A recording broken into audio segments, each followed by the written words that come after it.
매년 몸값이 딱 이거야. 시어머니가 던진 지폐가 제 뺨에 부딪혔습니다. 뺨에 맞고 바닥에 흩어진 15만 원. 새벽 5시에 일어나 밥 짓고 걸레질하고 시어머니 등까지 밀어드렸던 지난 3년간의 헌신. 그 눈물겨운 헌신의 대가가 고작 15만 원이었습니다.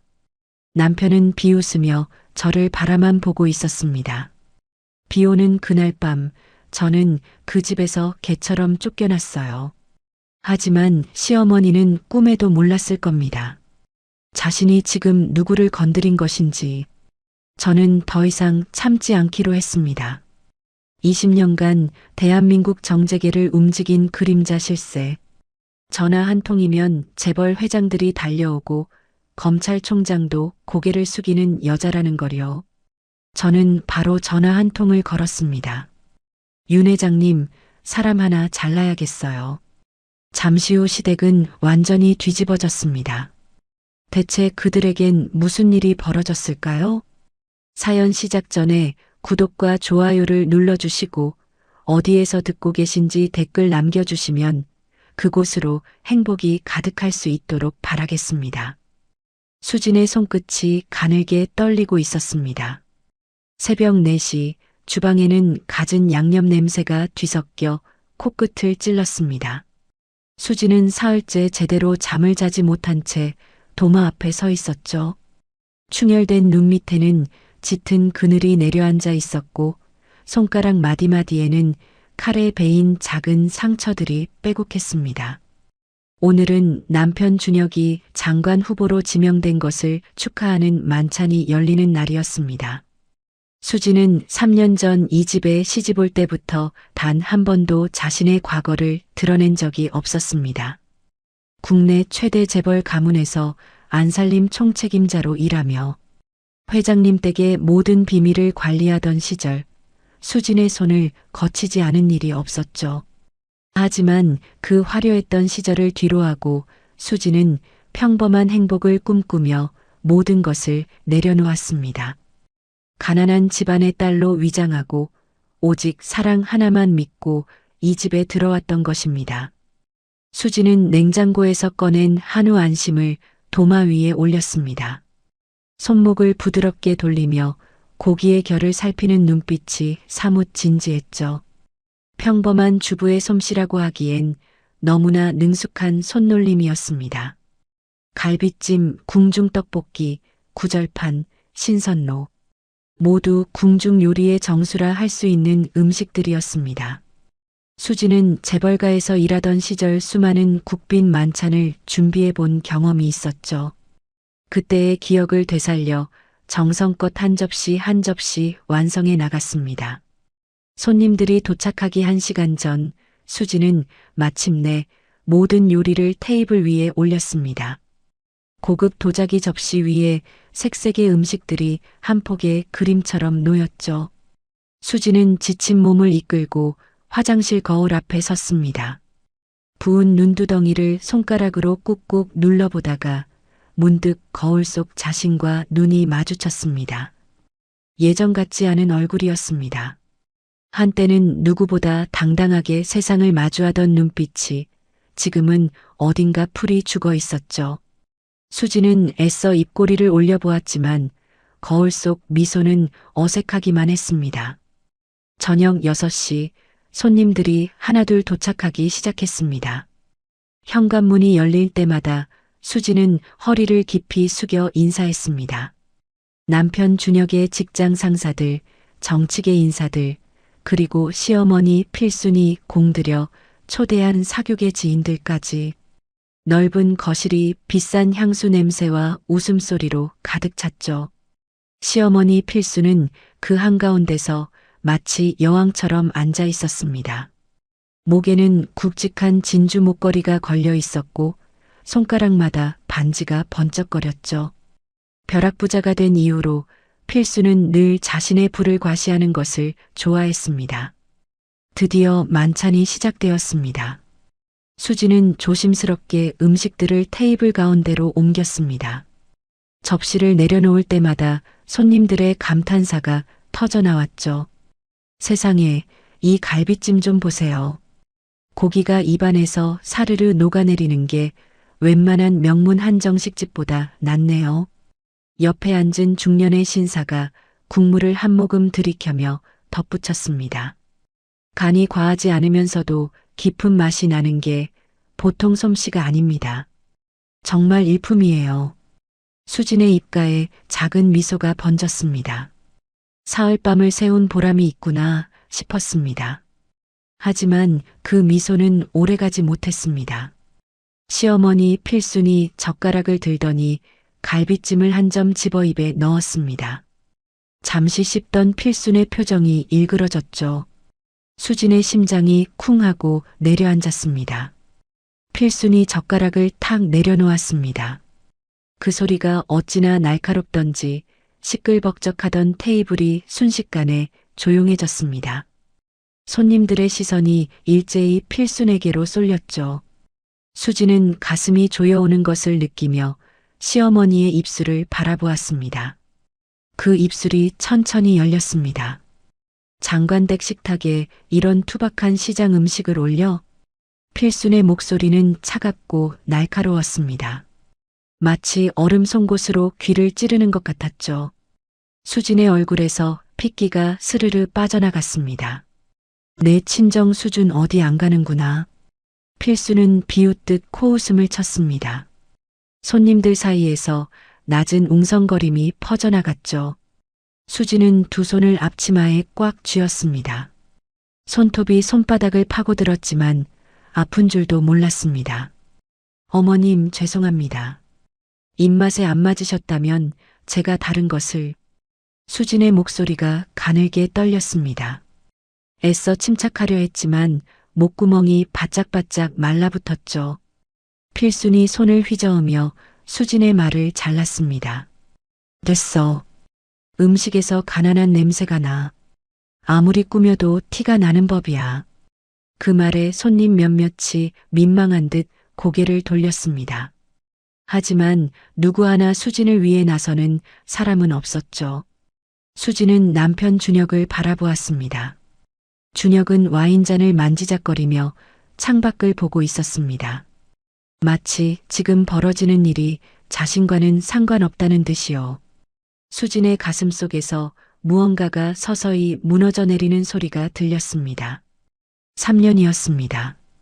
새벽같이 일어나 밥을 짓고 빨래를 하고 청소를 하고 시어머니의 등을 밀어드리고 남편의 양복을 다려놓고 한 번도 불평 한마디 하지 않았습니다. 사랑하니까요. 이 가족의 일원이 되고 싶었으니까요. 그런데 지금 이 순간 수지는 깨달았습니다. 자신이 이 집에서 그저 식모에 불과했다는 것을요. 아무리 정성을 쏟아도 아무리 헌신해도 이 사람들에게 자신은 그저 천한 출신의 며느리일 뿐이었던 것입니다. 수진의 눈가에 뜨거운 것이 차올랐습니다. 하지만 눈물은 흘리지 않았습니다. 이를 악물고 참았죠. 지금 여기서 눈물을 보이면 정말로 모든 것이 끝나버릴 것 같았습니다. 필순이 손님들을 향해 환하게 웃으며 말했습니다. 자자, 제가 따로 준비한 음식이 있으니 그걸로 드시죠. 며느리가 워낙 솜씨가 없어서요. 호호. 손님들 사이에서 어색한 웃음이 터져나왔습니다. 수지는 고개를 숙인 채 천천히 주방으로 물러났습니다. 등 뒤로 웃음소리와 수군거림이 따라왔죠. 한 걸음 한 걸음이 천근만근이었습니다. 주방 구석에 기대선 수진의 어깨가 미세하게 떨리고 있었습니다. 사흘밤을 새워 준비한 요리들, 손가락이 베이고 허리가 끊어지도록 만들었던 그 정성이 단 한마디에 짓밟혔습니다. 수지는 벽에 기댄 채 천장을 올려다보았습니다. 흐릿하게 번지는 시야 끝으로 형광등 불빛이 차갑게 내려다보고 있었습니다. 3년의 공든 탑이 무너지는 소리가 들렸습니다. 그리고 그 잔해 속에서 수진이 애써 묻어두었던 무언가가 서서히 고개를 들기 시작했습니다. 밤 11시가 넘어서야 손님들이 하나둘 자리를 떴습니다. 수진은 현관에 서서 허리를 굽혀 인사했습니다. 손님들은 수진을 거들떠보지도 않은 채 지나쳐갔죠. 마지막 손님의 차가 대문을 빠져나가자 집 안에는 묵직한 침묵만이 내려앉았습니다. 수진은 지친 몸을 이끌고 거실로 들어섰습니다. 테이블 위에는 손도 대지 않은 수진의 요리들이 그대로 놓여 있었습니다. 식어버린 갈비찜, 굳어버린 구절판, 사흘밤을 새워 만든 정성이 쓰레기처럼 버려져 있었죠. 수진은 무거운 한숨을 삼키며 접시들을 치우기 시작했습니다. 그때 등 뒤에서 날카로운 목소리가 들려왔습니다. 거기서 시어머니 필순이었습니다. 수진은 접시를 든 채 천천히 몸을 돌렸습니다. 필수는 소파에 다리를 꼬고 앉아 수진을 노려보고 있었죠. 그 옆에는 남편 준혁이 팔짱을 낀 채 서 있었습니다. 수진의 심장이 불길하게 쿵쿵거리기 시작했습니다. 필순이 천천히 소파에서 일어났습니다. 하이힐 굽이 대리석 바닥을 딱딱 두드리며 다가왔죠. 수진은 자신도 모르게 한 발짝 뒤로 물러섰습니다. 오늘 내가 무슨 짓을 한 건지 알아? 필순의 목소리가 낮게 깔렸습니다. 분노를 애써 누르고 있다는 것이 느껴졌죠. 어머님, 죄송합니다. 제가 부족해서. 부족해? 부족한 정도가 아니야. 필순이 수진의 말을 자르며 비웃었습니다. 장관 후보 집안의 만찬에 그따위 음식을 내놓다니. 손님들 앞에서 내 얼굴에 먹칠을 해도 유분수지. 수진의 입술이 파르르 떨렸습니다. 억울함이 목구멍까지 차올랐지만 꼭 참았습니다. 여기서 말대꾸를 했다가는 상황이 더 나빠질 것이 뻔했으니까요. 그런데 필순의 다음 말은 수진의 예상을 완전히 벗어났습니다. 짐 싸. 수진은 자신의 귀를 의심했습니다. 네. 어머님, 그게 무슨. 못 알아들어? 당장 이 집에서 나가라고. 필순의 눈빛이 차갑게 빛났습니다. 농담이 아니었습니다. 진심이었죠. 수진은 숨이 턱 막히는 것을 느꼈습니다. 어머님, 제가 잘못했으면 고치겠습니다. 한 번만 기회를. 기회? 3년이나 줬잖아. 필순이 코웃음을 쳤습니다. 3년 동안 지켜봤는데 넌 안 돼. 격이 안 맞아. 우리 집안에 어울리지 않는다고. 수진은 남편을 바라보았습니다. 준혁은 여전히 팔짱을 낀 채 창밖을 보고 있었죠. 마치 이 상황이 자신과는 전혀 상관없다는 듯이요. 여보, 아무 말도 안 할 거예요? 수진의 목소리가 떨렸습니다. 간절함이 묻어났죠. 하지만 준혁은 고개조차 돌리지 않았습니다. 차갑게 한마디만 내뱉었죠. 어머니 말씀대로 해. 그 순간 수진의 머릿속이 하얘졌습니다. 3년이었습니다. 매일 새벽 5시에 일어나 밥을 짓고 남편의 양복을 다리고 시어머니의 비위를 맞추며 살았습니다. 명절이면 손가락이 퉁퉁 붓도록 전을 부치고 제사 때면 밤을 새워 음식을 준비했죠. 단 한 번도 불평하지 않았습니다. 그런데 남편의 입에서 나온 말은 고작 그것이었습니다. 어머니 말씀대로 해. 수진의 눈에서 핏기가 서서히 사라졌습니다. 가슴속에서 무언가가 끊어지는 소리가 들렸죠. 사랑이라고 믿었던 것, 가족이라고 믿었던 것. 그 모든 것이 한순간에 무너져 내렸습니다. 필순이 핸드백에서 무언가를 꺼냈습니다. 5만 원권 지폐 3장이었습니다. 필수는 그것을 손가락 사이에 끼우더니 수진의 얼굴을 향해 휙 던졌습니다. 퍽! 지폐가 수진의 뺨에 부딪혔다가 바닥으로 흩어졌습니다. 수진은 움직이지 못했습니다. 마치 온몸이 돌처럼 굳어버린 것 같았죠. 15만 원. 이게 내 3년 몸값이야. 필순의 목소리에는 조롱이 가득했습니다. 이것도 많이 주는 거야. 내 친정 형편에 이 정도면 몇 달은 먹고 살겠지? 호호. 수지는 천천히 고개를 숙여 바닥을 내려다보았습니다. 5만 원권 3장이 대리석 바닥 위에 어지럽게 널려 있었습니다. 그 위로 천장의 샹들리에 불빛이 차갑게 반사되고 있었죠. 수진의 눈동자에 그 지폐들이 또렷하게 비쳤습니다. 3년의 시간이 눈앞을 스쳐 지나갔습니다. 손이 트도록 빨래를 하던 겨울밤, 시어머니의 등을 밀어드리며 삼킨 눈물, 남편의 승진을 위해 밤새 서류를 정리하던 새벽, 그 모든 시간이 고작 15만 원이라니요. 수진의 입꼬리가 미세하게 떨렸습니다. 웃음이었습니다. 분노도 서러움도 아닌 차가운 웃음이었죠. 수진은 천천히 허리를 굽혀 바닥에 지폐를 주었습니다. 1장, 2장, 3장. 구겨진 지폐를 손바닥 위에 가지런히 폈습니다. 필순이 비웃듯 말했습니다. 그래, 돈은 돈이니까 챙겨야지. 역시 가난뱅이는 어쩔 수 없어. 수진이 고개를 들었습니다. 그 순간 필수는 자신도 모르게 한 발짝 뒤로 물러섰습니다. 수진의 눈빛이 달라져 있었기 때문이었죠.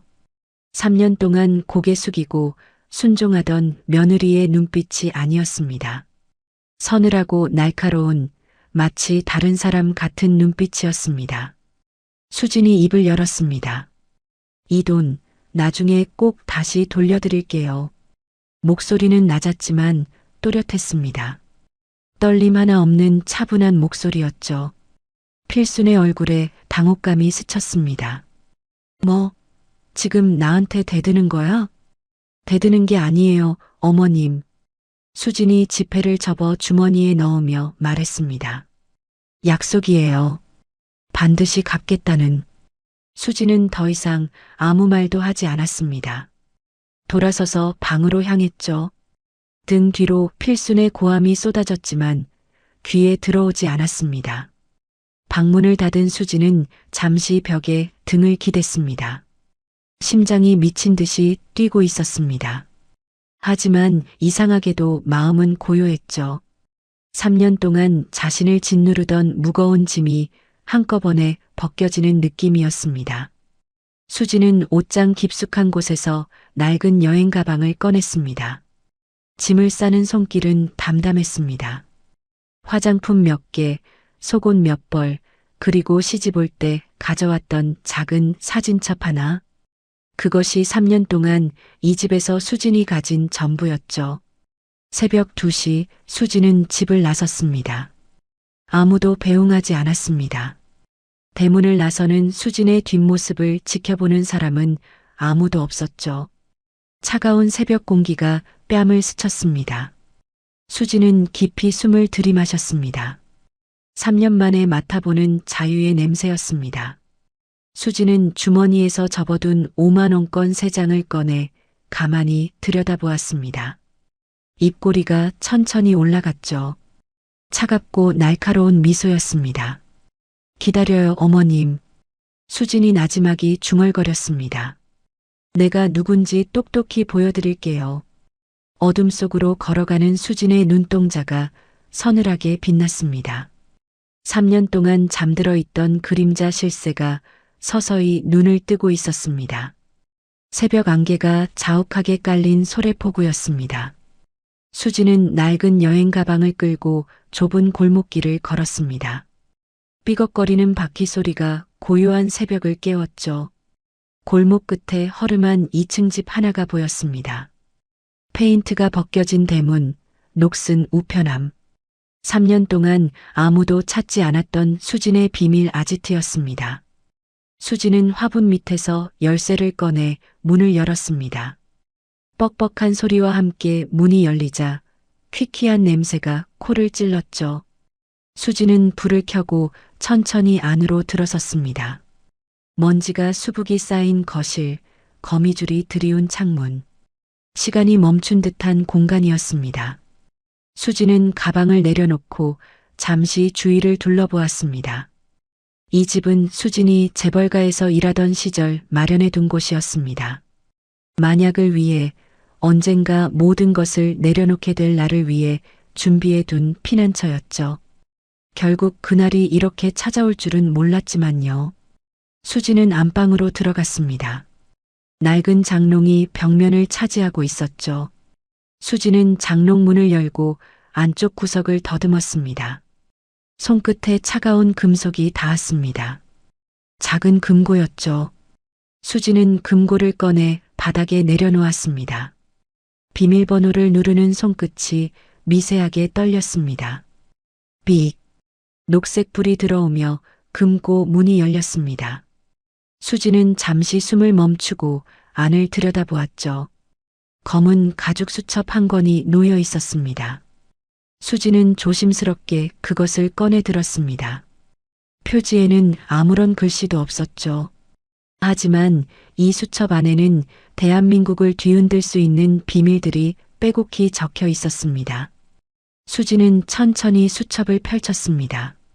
첫 장에는 국내 최대 유통그룹 회장의 이름이 적혀 있었습니다. 그 옆에는 날짜와 함께 짧은 메모가 있었죠. 10년 전 회장의 아들이 음주운전 사고를 냈을 때 수진이 뒤처리를 해준 기록이었습니다. 다음 장에는 건설 재벌의 이름이 있었습니다. 비자금 관리, 해외 도피 자금 마련, 검찰 수사 무마. 수진의 손을 거치지 않은 일이 없었죠. 장장 20년 동안 쌓아온 정재계 실세들과의 인연이 이 작은 수첩 안에 모두 담겨 있었습니다. 수진의 입꼬리가 천천히 올라갔습니다. 은혜를 베푼 사람도 있었고 약점을 쥐고 있는 사람도 있었습니다. 어느 쪽이든 수진에게는 무기가 될 수 있었죠. 수진은 수첩을 덮고 금고 안쪽을 다시 살폈습니다. 구형 휴대폰 하나가 눈에 들어왔습니다. 대포폰이었습니다. 3년 전 은퇴를 결심하며 꺼두었던 전용 연락망이었죠. 수진은 휴대폰을 꺼내 전원 버튼을 길게 눌렀습니다. 화면이 깜빡이더니 천천히 켜졌습니다. 부팅이 완료되자마자 알림음이 쏟아지기 시작했습니다. 띠링, 띠링, 띠링. 끊임없이 울리는 알림음에 수지는 눈을 크게 떴습니다. 화면에는 수백 개의 문자 메시지와 부재중 전화 기록이 떠 있었죠. 3년 동안 쌓인 것들이었습니다. 수지는 메시지를 하나씩 확인하기 시작했습니다. 실장님, 급한 일이 있습니다. 연락 주십시오. 박 실장님, 어디 계십니까? 도움이 필요합니다. 실장님, 혹시 은퇴하신 겁니까? 제발 연락 부탁드립니다. 발신자들의 이름이 하나같이 화려했습니다.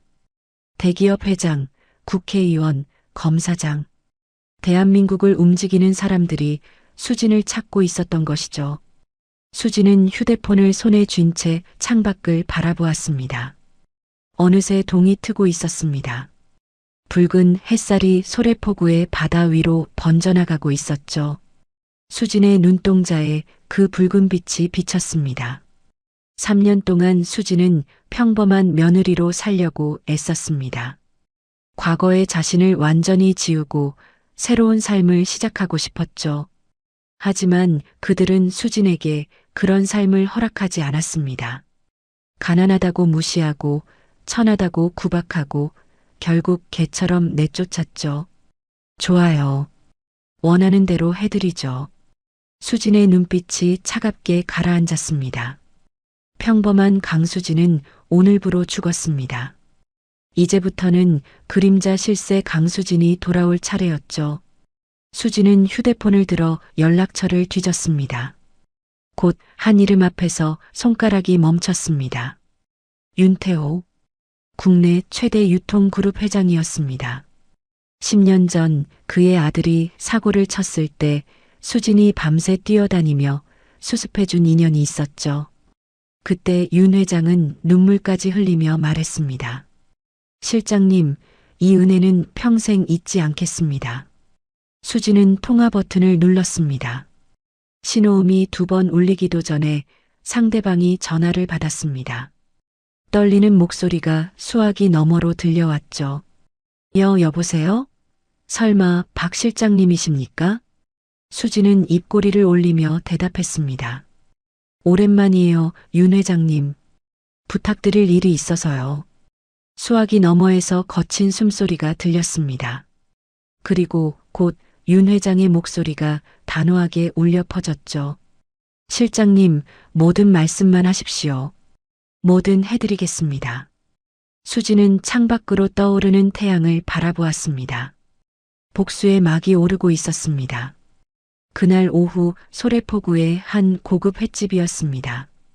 수지는 창가 자리에 앉아 바다를 바라보고 있었습니다. 3년 만에 꺼내 입은 검은색 정장이 몸에 꼭 맞았죠. 허름한 앞치마를 두르고 부엌에 서 있던 며느리의 모습은 온데간데 없었습니다. 차갑고 날카로운 눈빛, 곧게 편 어깨, 그림자 실세 강수진이 돌아온 것이었습니다. 아침에 수지는 거울 앞에 오래 서 있었습니다. 3년 동안 틀어 올리기만 했던 머리카락을 단정하게 빗어내렸죠. 칙칙했던 피부에 화장을 올리자 거울 속에서 전혀 다른 사람이 나타났습니다. 재벌가의 모든 비밀을 관리하던 안살림 총책임자, 정재계 실세들이 고개를 숙이던 그림자 권력자, 그 강수진이 3년 만에 돌아온 것이었습니다. 문이 열리며 한 남자가 들어섰습니다. 윤태호 회장이었습니다.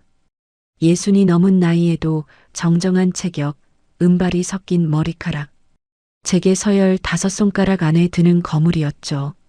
수천 명의 직원을 거느린 유통 황제, 정치인들도 함부로 대하지 못하는 재벌 총수. 하지만 수진을 발견한 순간 그의 얼굴에는 마치 오랜 스승을 만난 제자 같은 표정이 떠올랐습니다. 실장님, 윤 회장이 성큼성큼 다가와 수진 앞에 섰습니다. 그리고는 허리를 깊이 숙여 인사했죠. 고급 횟집 직원들이 놀란 눈으로 그 광경을 바라보았습니다. 대한민국 유통 황제가 중년 여성에게 허리를 굽히다니요. 직원들은 수진이 도대체 어떤 사람인지 궁금해하며 서로 눈짓을 주고받았습니다. 앉으세요, 회장님. 수진이 담담하게 말했습니다. 윤 회장은 조심스럽게 맞은편 자리에 앉았죠. 그의 눈에는 반가움과 함께 약간의 긴장감이 서려 있었습니다. 10년 전 아들의 사고를 수습해준 이후로 윤 회장은 수진을 진심으로 존경해 왔습니다. 아니, 존경을 넘어 두려워하기까지 했죠. 3년입니다, 실장님. 3년 동안 어디 계셨습니까? 연락이 안 돼서 얼마나 걱정했는지 모릅니다. 수지는 찻잔을 들어 한 모금 마셨습니다. 개인 사정이 있었어요. 잠시 쉬고 싶었거든요. 쉬시다니요. 실장님이 안 계시니 재계가 얼마나 어수선했는지 아십니까? 크고 작은 문제들이 터질 때마다 모두들 실장님을 찾았습니다. 윤 회장의 목소리에 진심이 묻어났습니다. 수지는 찻잔을 내려놓으며 본론을 꺼냈죠. 회장님, 제가 부탁드릴 일이 있어요. 말씀만 하십시오. 뭐든 해드리겠습니다. 윤 회장이 즉각 대답했습니다. 단 1초의 망설임도 없었죠. 수지는 천천히 입을 열었습니다. 박준혁이라는 사람이 있어요. 현재 장관 후보로 지명된 고위 공무원이에요. 그리고 오필순이라는 여자가 있죠. 서울 강남에 건물 여러 채를 가진 건물주예요. 그 사람들이 실장님께 무슨 짓을 한 겁니까? 윤 회장의 눈빛이 날카로워졌습니다. 수진의 입꼬리가 살짝 올라갔죠. 제 시어머니와 남편이에요. 아, 정확히는 전 남편이 될 사람이죠. 윤 회장의 얼굴에 충격이 스쳤습니다. 찻잔을 들던 손이 멈췄죠. 잠시 말을 잇지 못하더니 이내 분노로 얼굴이 붉어졌습니다. 실장님께서 결혼을 하셨다는 건 들었습니다만 설마 그자들이 실장님을 3년 동안 식모 취급을 받았어요. 새벽부터 밤까지 집안일을 하고 온갖 구박을 들으며 살았죠. 그리고 어젯밤에 15만 원을 얼굴에 맞고 쫓겨났어요. 수진의 목소리는 담담했습니다. 마치 남의 이야기를 하듯 건조했죠. 하지만 그 담담함이 오히려 윤 회장의 분노를 더 끌어오르게 만들었습니다. 윤 회장이 주먹으로 탁자를 내리쳤습니다. 미친 것들, 감히 실장님을, 쾅! 찻잔이 덜그럭 흔들렸습니다. 뜨거운 차가 테이블 위로 조금 쏟아졌죠. 직원들이 놀라 고개를 돌렸지만 윤 회장의 살벌한 표정에 아무도 다가오지 못했습니다. 그게 말이 됩니까? 실장님이 그동안 이 나라를 위해 하신 일이 얼마나 많은데. 수지는 손을 들어 윤 회장을 진정시켰습니다. 흥분하지 마세요, 회장님. 저는 그들에게 복수할 생각이에요. 그래서 회장님의 도움이 필요해요. 말씀만 하십시오. 당장 그자들을 거리에 나앉게 만들어 드리겠습니다. 내일 당장이라도 가능합니다. 수진이 고개를 저었습니다. 급하게 갈 필요 없어요. 천천히 확실하게 무너뜨릴 거예요. 우선 그들의 뒤를 캐주세요. 재산 내역, 사업관계, 숨겨둔 비밀까지. 모조리요. 윤 회장이 고개를 끄덕였습니다. 알겠습니다. 제 정보팀을 총동원하겠습니다. 일주일 안에 그들의 속옷 색깔까지 알아내드리죠. 수지는 만족스러운 표정으로 미소 지었습니다. 고마워요, 회장님. 그리고 한 가지 더요. 뭐든 말씀하십시오. 다른 분들께도 연락 좀 해주세요. 제가 돌아왔다고요. 윤 회장의 눈이 반짝였습니다. 그 말의 의미를 정확히 이해한 것이죠. 그림자 실세의 귀환. 그 소식은 곧 대한민국 정재계 전체를 뒤흔들 것이었습니다. 그날 저녁부터 수진의 대포폰이 쉴 새 없이 울리기 시작했습니다. 가장 먼저 연락해온 것은 건설 재벌 한상철 회장이었습니다. 7년 전 검찰 수사가 코앞까지 다가왔을 때 수진이 빠져나갈 구멍을 만들어준 인연이 있었죠. 그때 수진이 아니었다면 한 회장은 지금쯤 감옥에 있었을 것입니다. 실장님 살아계셨군요. 뭐든 도와드리겠습니다. 목숨이라도 바치겠습니다. 다음은 전직 검찰총장 서명호였습니다. 8년 전 그의 아들이 마약에 연루되었을 때 수진이 조용히 해결해 준 적이 있었죠. 아들의 미래와 자신의 명예를 모두 지켜준 은인이었습니다. 실장님, 검찰 쪽 인맥이 필요하시면 언제든 연락 주십시오. 현직 검사들 중에 제 말이면 움직이는 사람들이 많습니다. 그 다음은 언론 재벌, 금융 재벌, 현직 국회의원까지. 수진의 전화 한 통에 대한민국을 움직이는 실세들이 하나둘 고개를 숙이기 시작했습니다. 그들 모두에게는 수진에게 진 빚이 있었죠. 목숨을 구해주었거나 위기에서 빼내주었거나 치명적인 약점을 덮어주었거나 20년 동안 그림자 속에서 일하며 쌓아온 인맥이 이제 빛을 발하고 있었습니다. 수진은 그들의 충성 서약을 하나하나 받아들였습니다. 밤이 깊어갈수록 수진의 입꼬리는 점점 더 올라갔죠. 3년 전 내려놓았던 힘이 다시 손안으로 돌아오고 있었습니다. 아니, 어쩌면 3년 전보다 더 강해졌을지도 몰랐습니다. 그동안 쌓인 빚이 이자까지 붙어 돌아온 셈이었으니까요. 다음 날 아침 윤 회장에게서 첫 번째 보고가 들어왔습니다. 실장님, 예상대로입니다. 오필순이란 여자, 부동산 탈세 의혹이 한두 가지가 아닙니다. 건물 취득 과정에서 차명 거래도 있었고 임대 수입 신고도 엉망이에요. 제대로 조사하면 수십억 원대 추징이 나올 겁니다. 수지는 전화기를 귀에 댄 채 창밖을 바라보았습니다. 그리고 박준혁이란 자는 더 심각합니다. 학위 위조 의혹에 뇌물수수 정황까지 포착됐습니다. 장관 청문회에서 털리면 끝장날 수준이에요. 더 파세요. 숨겨둔 것까지 전부요. 알겠습니다. 그리고 실장님, 한 가지 더 흥미로운 정보가 있습니다. 뭔데요?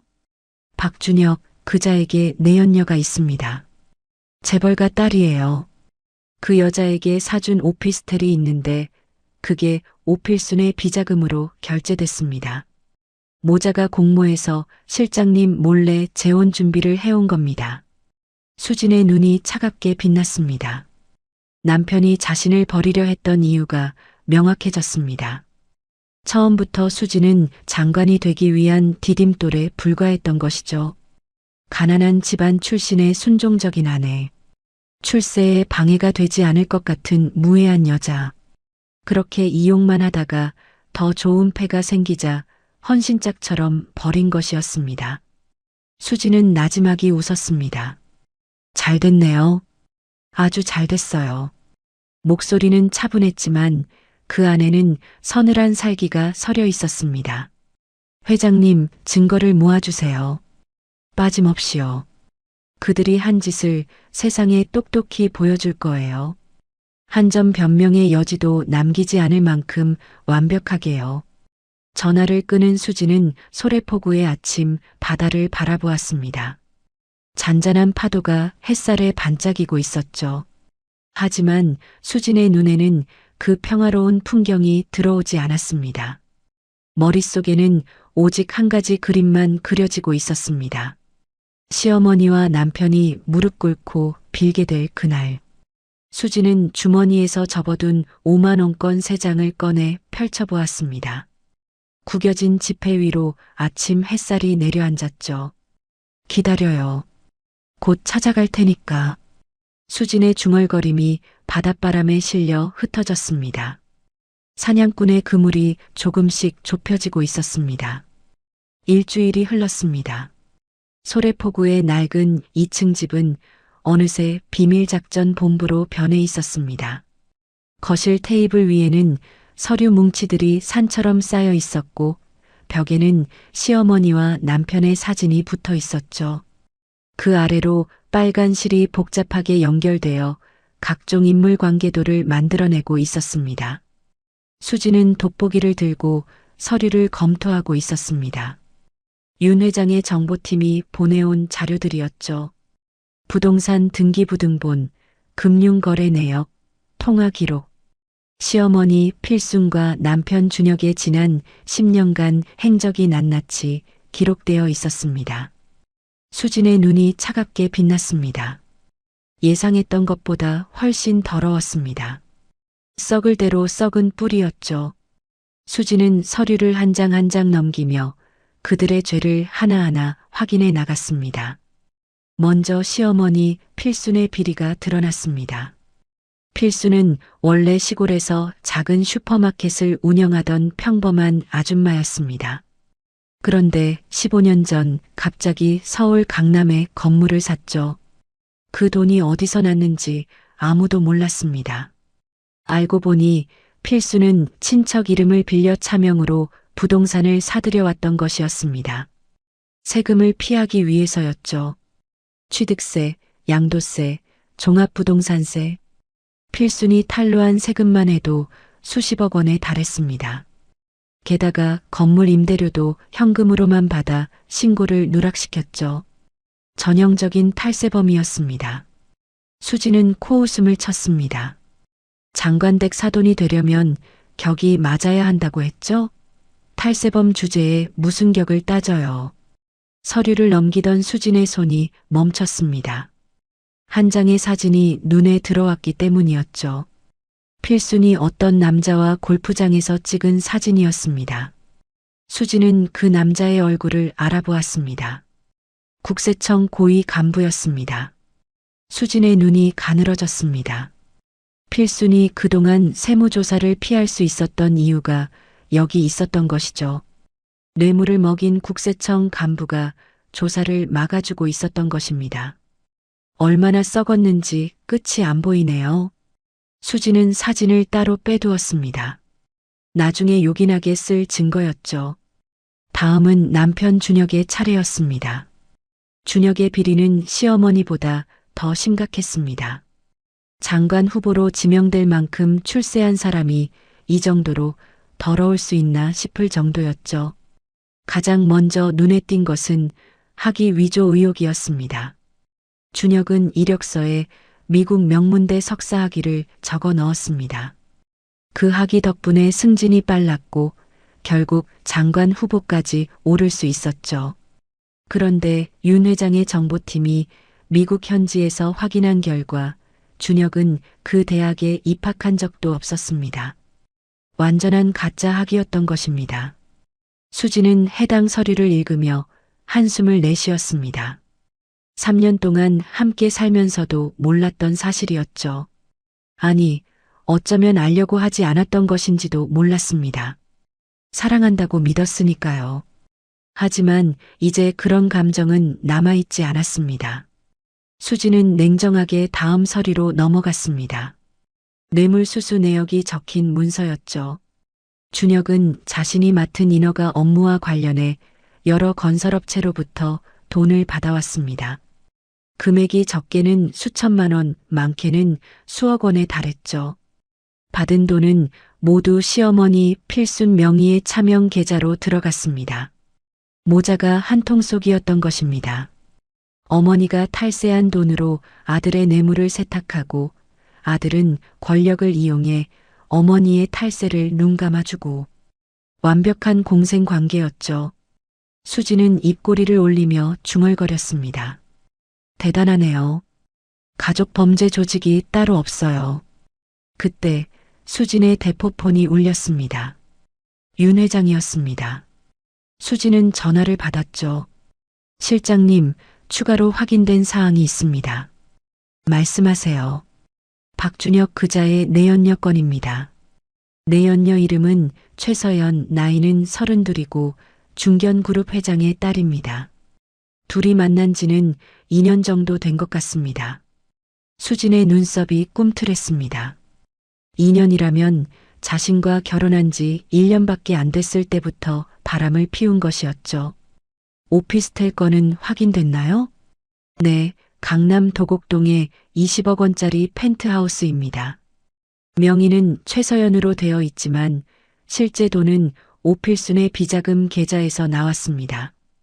결제 전표까지 확보했습니다. 수진의 입가에 차가운 미소가 번졌습니다. 결혼 생활 2년 차에 내연녀한테 20억짜리 집을 사줬다. 그것도 어머니 돈으로. 참 효도를 잘했네요. 전화를 끊은 수지는 자리에서 일어나 창가로 걸어갔습니다. 소래포구의 바다가 햇살에 반짝이고 있었습니다. 어선들이 포구를 드나들며 평화로운 풍경을 만들어내고 있었죠. 하지만 수진의 마음은 그 바다처럼 잔잔하지 않았습니다. 3년이었습니다. 매일 새벽 5시에 일어나 밥을 짓고 남편의 양복을 다리고 시어머니의 비위를 맞추며 살았습니다. 손이 트도록 빨래를 하고 무릎이 까지도록 걸레질을 했죠. 그 모든 시간 동안 남편은 다른 여자와 놀아나고 있었던 것입니다. 그것도 자신이 모욕당하던 바로 그 집에서 시어머니와 함께 새 신부감을 물색하면서요. 수진의 손이 주먹을 쥐었습니다. 분노가 아니었습니다. 분노는 이미 지나갔죠. 지금 수진의 마음을 채우고 있는 것은 차가운 결이었습니다. 반드시 그들에게 대가를 치르게 하겠다는 강철 같은 의지였습니다. 그때 현관문을 두드리는 소리가 들렸습니다. 수진이 문을 열자 낯익은 얼굴이 서 있었습니다. 전직 검찰총장 서명호였죠. 그의 손에는 두툼한 서류 봉투가 들려 있었습니다. 실장님, 직접 가져왔습니다. 어서 오세요, 총장님. 수지는 서명호를 안으로 안내했습니다. 거실 소파에 마주 앉자 서명호가 서류 봉투를 테이블 위에 올려놓았죠. 박준혁의 뇌물수수건, 검찰 내부 자료까지 확보했습니다. 이걸로 기소하면 징역 10년은 나올 겁니다. 수지는 서류를 받아 훑어보았습니다. 준혁이 받은 뇌물의 출처, 금액, 날짜가 빼곡히 정리되어 있었죠. 검찰에서만 볼 수 있는 내부 수사 자료였습니다. 고맙습니다, 총장님. 고마울 것 없습니다. 8년 전 제 아들 일이 없었으면 저는 지금 이 자리에 없었을 겁니다. 서명호의 목소리에 진심이 담겨 있었습니다. 수지는 고개를 끄덕이며 서류를 테이블 위에 내려놓았죠. 한 가지 더 부탁드려도 될까요? 뭐든 말씀하십시오. 장관 청문회 일정이 언제인지 아시나요? 서명호가 잠시 생각하더니 대답했습니다. 다음 주 금요일로 알고 있습니다. 왜 그러십니까? 수진의 입꼬리가 천천히 올라갔습니다. 그날이 좋겠네요. 네, 무슨 말씀이신지.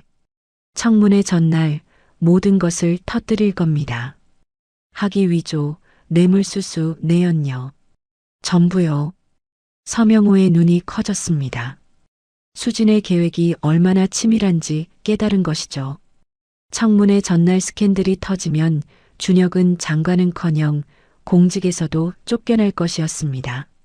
실장님 역시 대단하십니다. 수진은 대답 대신 창밖을 바라보았습니다. 해가 지고 있었습니다.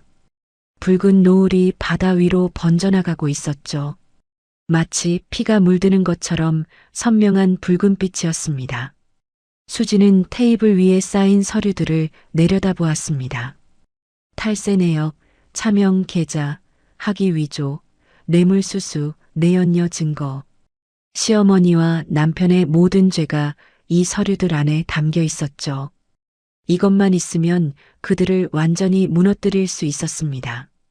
수지는 주머니에서 접어둔 5만 원권 3장을 꺼냈습니다. 일주일 동안 품고 다닌 탓에 지폐가 더 구겨져 있었죠. 수지는 그 돈을 손바닥 위에 올려놓고 가만히 바라보았습니다. 15만 원.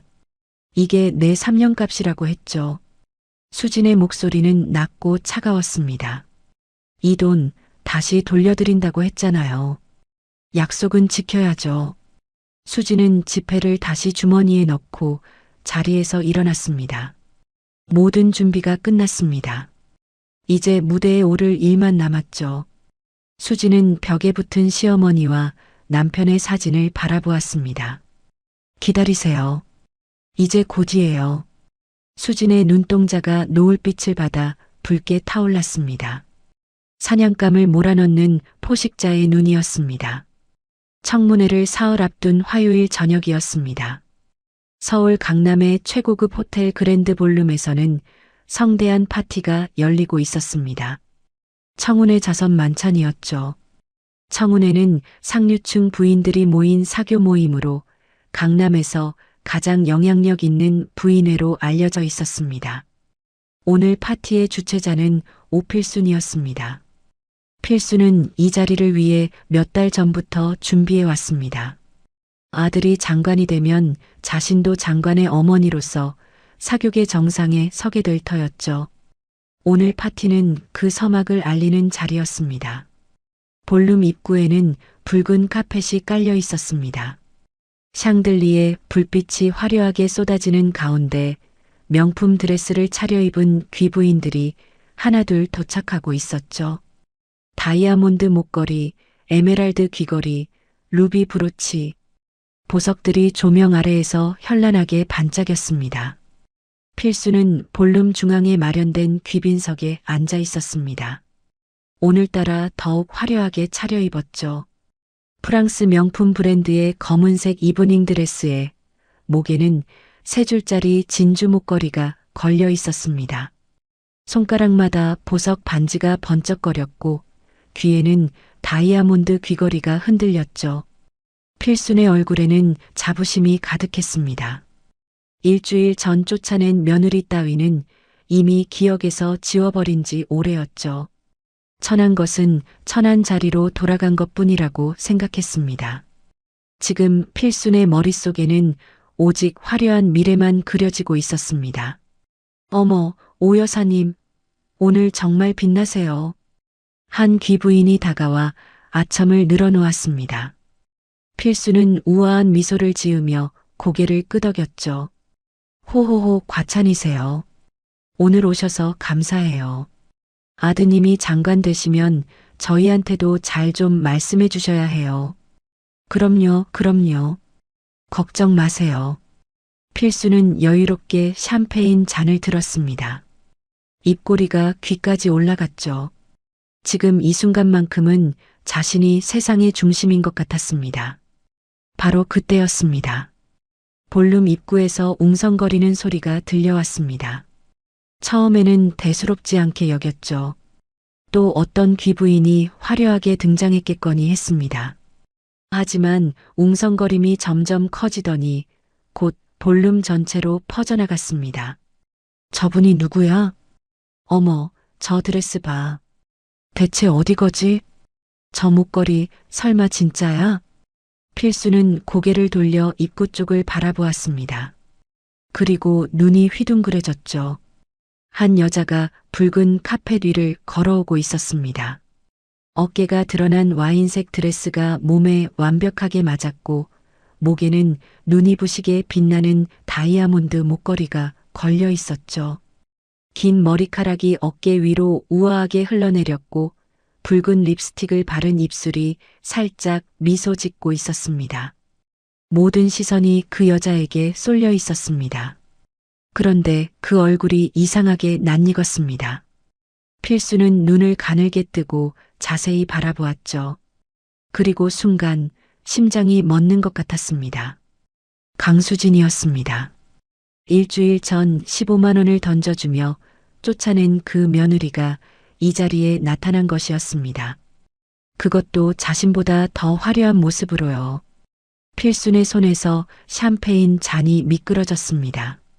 쨍그랑 유리잔이 바닥에 떨어져 산산조각 났죠. 하지만 그 소리는 웅성거림에 묻혀 아무도 신경 쓰지 않았습니다. 모든 시선이 수진에게 고정되어 있었으니까요. 수진은 천천히 볼룸 안으로 걸어 들어왔습니다. 하이힐 굽이 대리석 바닥을 또각또각 두드렸죠. 한 걸음 한 걸음이 당당했습니다. 일주일 전 고개를 숙이고 앞치마를 두르던 며느리의 모습은 온데간데 없었습니다. 지금 이 자리에 있는 것은 그림자 실세 강수진이었습니다. 그때 놀라운 일이 벌어졌습니다. 볼룸 한쪽에 있던 귀부인 몇 명이 수진을 발견하더니 급히 자리에서 일어났습니다. 그리고 수진에게 다가가 허리를 깊이 숙여 인사했죠. 어머, 박 실장님, 정말 오랜만이에요. 실장님, 그동안 어디 계셨어요? 연락이 안 돼서 얼마나 걱정했는지 몰라요. 필순의 눈이 더 커졌습니다. 인사하는 여자들이 누구인지 알아봤기 때문이었죠. 국내 최대 유통그룹 회장 부인, 건설 재벌 사모님, 금융그룹 총수의 며느리, 청운회에서도 최상위층에 속하는 귀부인들이었습니다. 그런 그들이 자신의 며느리였던 여자에게 허리를 숙이고 있었습니다. 도대체 무슨 일이 벌어지고 있는 것일까요? 필수는 멍하니 그 광경을 바라보았습니다. 머릿속이 하얘졌죠. 이해할 수가 없었습니다. 가난한 집안의 딸이라고 무시했던 며느리가 왜 저런 대접을 받는 것일까요? 수지는 귀부인들과 가볍게 인사를 나눈 뒤 천천히 필순 쪽으로 걸어왔습니다. 한 걸음씩 다가올 때마다 필순의 심장이 쿵쿵 뛰었죠. 수진의 입가에는 알 수 없는 미소가 걸려 있었습니다. 차갑고 날카로운 마치 사냥감을 노려보는 포식자 같은 미소였습니다. 수진이 필순 앞에 멈춰 섰습니다. 오랜만이에요, 어머님. 목소리는 부드러웠지만 그 안에 서린 서늘함은 감출 수 없었습니다. 필수는 입술을 달싹거렸지만 말이 나오지 않았죠. 여기가 어디라고 와? 겨우 그 한마디를 내뱉었습니다. 목소리가 떨리고 있었죠. 수지는 주위를 둘러보며 대답했습니다. 청운의 자선 파티잖아요. 저도 초대받았어요. 초대? 누가 너 같은 걸 초대해? 필순이 목소리를 높였습니다. 하지만 예전처럼 위압감은 없었죠. 오히려 당황함이 역력했습니다. 바로 그때 뒤에서 누군가 다가왔습니다. 제가 초대했습니다. 필순이 고개를 돌렸습니다. 그리고 또 한 번 놀라 눈이 휘둥그레졌죠. 유통그룹 회장 부인 윤선희 여사였습니다. 청운회에서도 가장 영향력 있는 인물이었죠. 윤 여사님? 오 여사님, 강수진 실장님을 모르셨나 봐요? 윤 여사의 목소리에는 묘한 비아냥이 섞여 있었습니다. 필수는 멍하니 되물었죠. 실장님이라뇨? 얘가 뭔데요? 윤 여사가 피식 웃었습니다. 어머, 정말 모르셨어요? 강수진 실장님은 우리 재계에서 모르는 사람이 없는 분이에요. 20년 동안 정재계 최고 실세들의 비밀을 관리해 오신 분이시죠. 필순의 얼굴이 창백해졌습니다. 뭐라고요? 국내 최대 재벌 가문의 안살림 총책임자, 그림자 실세라고 불리던 분이에요. 여기 계신 분들 중 실장님께 빚지지 않은 사람이 없을 거예요. 윤 여사가 볼륨을 둘러보며 말했습니다. 실제로 여러 귀부인들이 고개를 끄덕이며 수진에게 눈인사를 보내고 있었죠. 필수는 믿을 수가 없었습니다. 3년 동안 식모 취급하며 구박했던 며느리가 이 자리에 있는 누구보다도 높은 사람이었다니요. 가난한 집안의 딸이라고 무시했는데 실은 정재계를 좌지우지하는 그림자 실세였다니요. 필순의 다리가 후들거리기 시작했습니다. 수지는 그런 필순을 내려다보며 천천히 입을 열었습니다. 어머님 놀라셨어요? 저도 놀랐어요. 3년 동안 함께 살면서 서로를 이렇게 몰랐다니. 너 왜 그걸 숨긴 거야? 필순이 떨리는 목소리로 물었습니다. 수지는 어깨를 으쓱하며 대답했죠. 숨긴 게 아니에요. 그냥 말하지 않았을 뿐이죠. 물어보신 적도 없잖아요. 어머님은 제 과거에 관심이 없으셨으니까요. 오직 제 친정이 가난하다는 것만 아셨죠.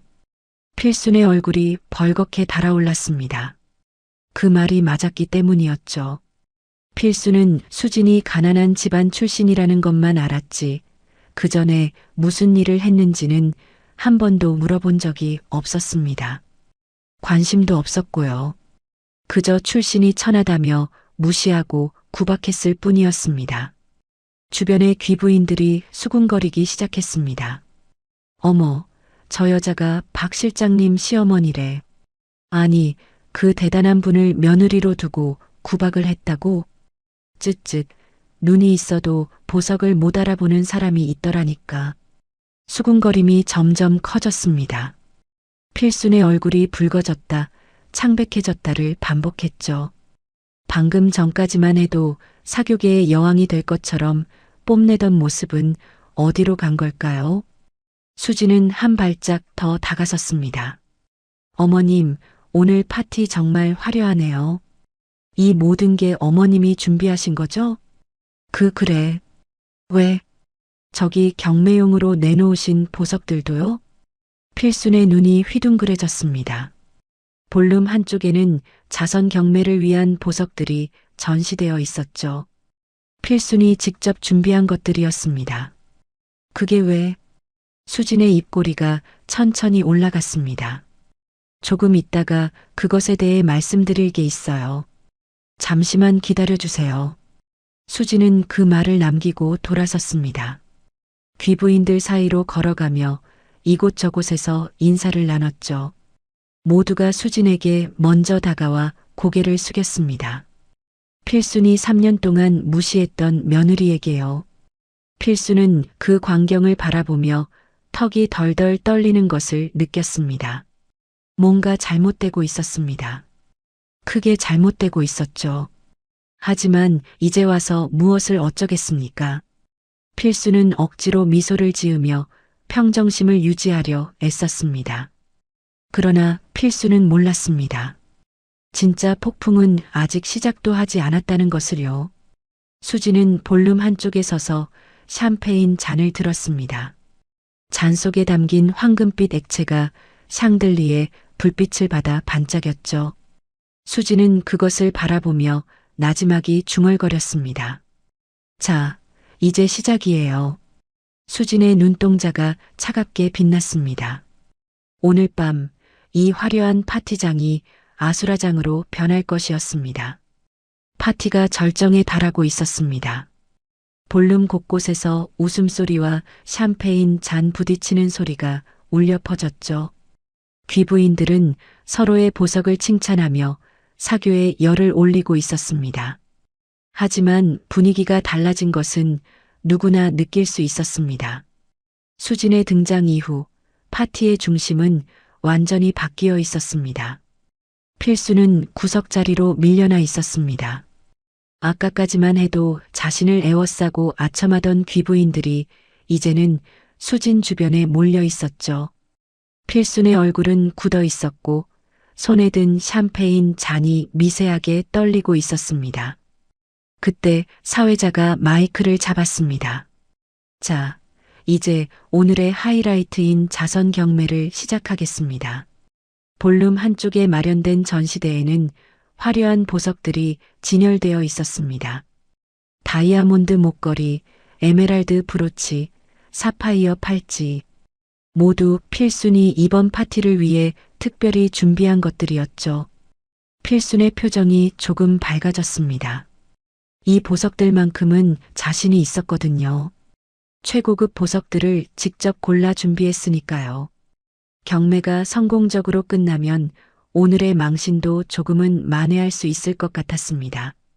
첫 번째 경매품은 3캐럿 다이아몬드 목걸이입니다.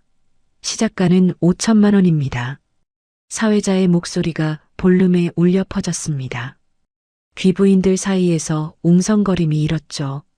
몇몇이 손을 들어 입찰에 참여하려 했습니다. 바로 그 순간이었습니다. 잠깐만요. 차분하지만 또렷한 목소리가 볼륨을 가로질렀습니다. 모든 시선이 목소리의 주인에게로 쏠렸죠. 수진이었습니다. 수진은 천천히 전시대 쪽으로 걸어갔습니다. 뭐야? 뭘 하려고? 필순이 다급하게 소리쳤습니다. 불길한 예감이 온몸을 훑고 지나갔죠. 하지만 수진은 아랑곳하지 않고 전시대 앞에 섰습니다. 수진이 다이아몬드 목걸이를 집어들었습니다. 샹들리에 불빛 아래에서 보석이 반짝였죠. 수진은 그것을 자세히 들여다보더니 고개를 천천히 저었습니다. 이 자리에 계신 분들께 알려드릴 게 있어요. 수진의 목소리가 조용히 퍼져나갔습니다. 볼륨이 순식간에 조용해졌죠. 모두가 숨을 죽이고 수진의 다음 말을 기다렸습니다. 이 다이아몬드는 가짜예요. 순간 볼륨이 얼어붙었습니다. 뭐라고? 가짜라니 그게 무슨 소리야? 웅성거림이 터져나왔습니다. 필순의 얼굴이 새하얗게 질렸죠. 네가 뭘 알아? 거짓말. 그게 무슨 헛소리야. 필순이 악을 쓰며 달려왔습니다. 하지만 수진은 태연하게 목걸이를 들어보였죠. 제가 20년 동안 재벌가에서 일하면서 수많은 보석을 다뤄봤어요. 진짜와 가짜를 구별하는 건 제 전문 분야죠. 수진은 목걸이를 불빛에 비춰 보였습니다. 진짜 다이아몬드는 빛을 받으면 무지개 빛으로 분산돼요. 하지만 이건 그냥 하얀 빛만 반사하고 있죠. 전형적인 큐빅 지르코니아예요. 시장에서 10만 원이면 살 수 있어요. 귀부인들 사이에서 탄식이 터져나왔습니다. 어머, 정말이야? 사기 아니야, 이거. 필순의 얼굴이 벌겋게 달아올랐습니다. 입술이 파르르 떨렸죠. 그건 내가 지어낸 거야. 그 보석은 내가 직접 보석상에서 산 거라고. 수진이 피식 웃었습니다. 그래요? 그럼 다른 것도 확인해 볼까요? 수진은 전시대 위의 보석들을 하나씩 집어들었습니다. 에메랄드 브로치, 사파이어 팔찌, 루비 귀걸이. 모두 같은 방식으로 확인했죠. 이것도 가짜, 이것도 가짜, 이것도 가짜. 수진의 차가운 목소리가 볼륨에 울려 퍼졌습니다. 필순의 얼굴은 이제 흑빛으로 변해 있었죠. 어머님, 이 보석들 전부 합쳐봤자 100만 원도 안 돼요. 그런데 자선 경매라면서 수억 원에 팔려고 하셨네요. 귀부인들 사이에서 분노의 목소리가 터져 나왔습니다. 사기꾼이었어. 우리를 속이려고 했던 거야? 어머, 창피해서 어떡해. 이런 파티에 왔다는 게. 필수는 사방에서 쏟아지는 비난에 몸을 움츠렸습니다. 아까까지 자신에게 아첨하던 귀부인들이 이제는 증오의 눈빛으로 노려보고 있었죠. 아, 아니야. 나도 속은 거야. 보석상이 나한테 사기를 친 거라고. 필순이 발버둥 쳤습니다. 하지만 아무도 그 말을 믿지 않았죠. 수지는 그런 필순을 차갑게 내려다보며 말했습니다.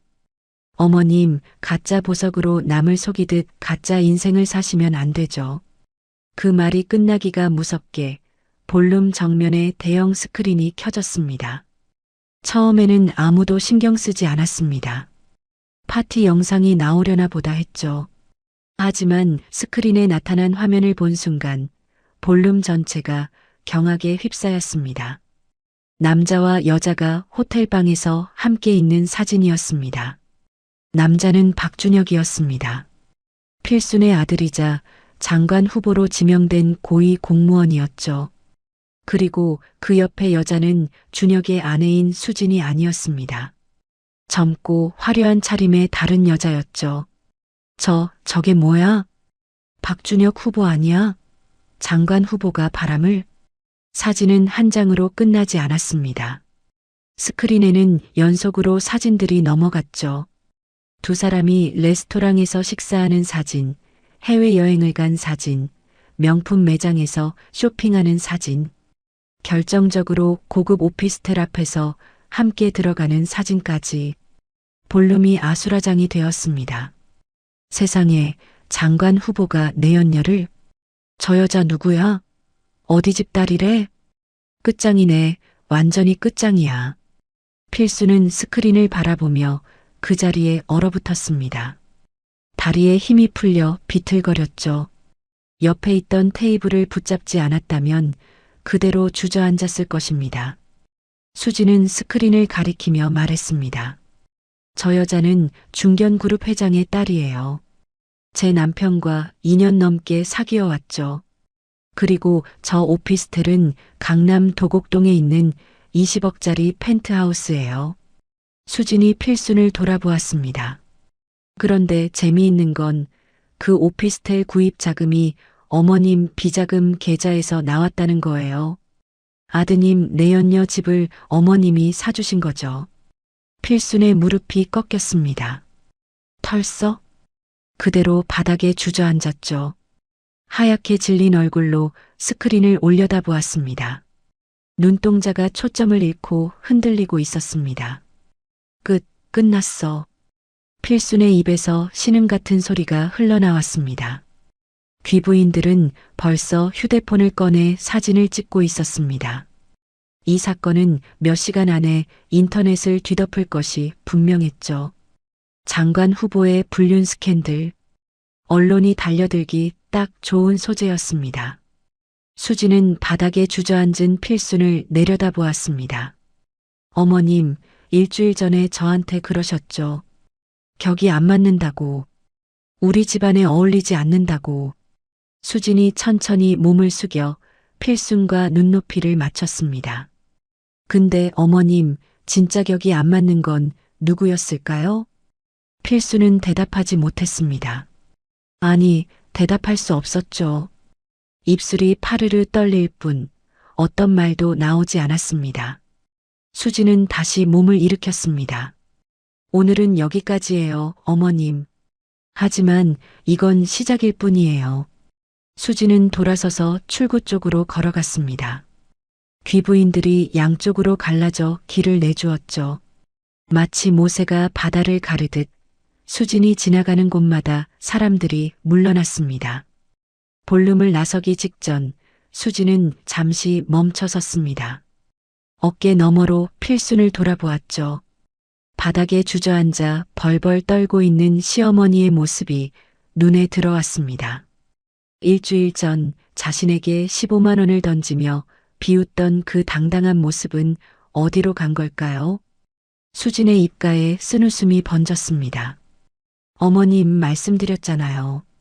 그 돈 이자 붙여서 돌려드린다고. 수진은 그 말을 남기고 볼룸을 빠져나갔습니다. 뒤에서는 여전히 아수라장이 펼쳐지고 있었습니다. 비명소리, 웅성거림, 카메라 셔터 소리. 필순이 공들여 준비한 화려한 파티는 그녀 인생 최악의 악몽으로 변해버렸죠. 수지는 호텔 로비로 나와 깊이 숨을 들이마셨습니다. 밤 공기가 차갑게 폐를 채웠죠. 하지만 마음은 오히려 시원했습니다. 3년 동안 가슴에 쌓였던 응어리가 조금씩 풀려나가는 느낌이었습니다. 하지만 아직 끝이 아니었습니다. 내일이면 언론에 기사가 쏟아질 것이고 모레면 검찰이 움직일 것입니다. 그리고 닷새 후 장관 청문회 날 남편 준혁의 모든 비리가 세상에 드러날 것이었죠. 수지는 밤하늘을 올려다보았습니다. 별 하나 없는 검은 하늘이었습니다. 하지만 수진의 눈에는 그 어둠 속에서 새벽이 밝아오는 것이 보이는 것 같았습니다. 이제 한 발 남았어요. 수진은 나지막이 중얼거리며 어둠 속으로 걸어 들어갔습니다. 복수의 칼날이 이제 남편의 목을 향하고 있었습니다. 다음 날 아침 대한민국이 발칵 뒤집어졌습니다. 장관 후보 박준혁의 불륜 스캔들이 인터넷을 뒤덮었죠. 어젯밤 파티에 참석했던 귀부인들이 찍은 사진과 영상이 순식간에 퍼져나갔습니다. 포털 사이트 실시간 검색어 1위부터 10위까지 모두 박준혁 관련 키워드였죠. 장관 후보 불륜, 내연녀 20억 오피스텔, 시어머니 비자금, 가짜 보석 사기, 뉴스 속보가 연달아 터져 나왔습니다. 방송사마다 앞다투어 특종을 내보냈죠. 정치부 기자들은 청와대와 국회를 뛰어다니며 반응을 취재했습니다. 준혁은 자신의 집 거실에서 텔레비전을 바라보고 있었습니다. 얼굴이 창백하게 질려 있었죠. 손에 든 리모컨이 덜덜 떨리고 있었습니다. 채널을 돌려봤자 소용없었습니다. 어딜 틀어도 자신의 얼굴이 나왔으니까요. 장관 후보 박준혁 씨의 불륜 스캔들이 정치권을 강타하고 있습니다. 야당에서는 즉각 후보 사퇴를 요구하고 나섰습니다. 내 연녀에게 20억 원대 고급 오피스텔을 선물한 것으로 알려졌는데요. 그 자금 출처가 어머니의 비자금이라는 의혹이 제기되고 있습니다. 준혁은 리모컨을 바닥에 내던졌습니다. 젠장, 어떻게 이런 일이. 하지만 불륜 스캔들은 시작에 불과했습니다. 오전 10시 검찰이 움직이기 시작했습니다. 수사관들이 준혁의 사무실과 자택에 동시에 들이닥쳤죠. 압수수색 영장이 발부된 것이었습니다.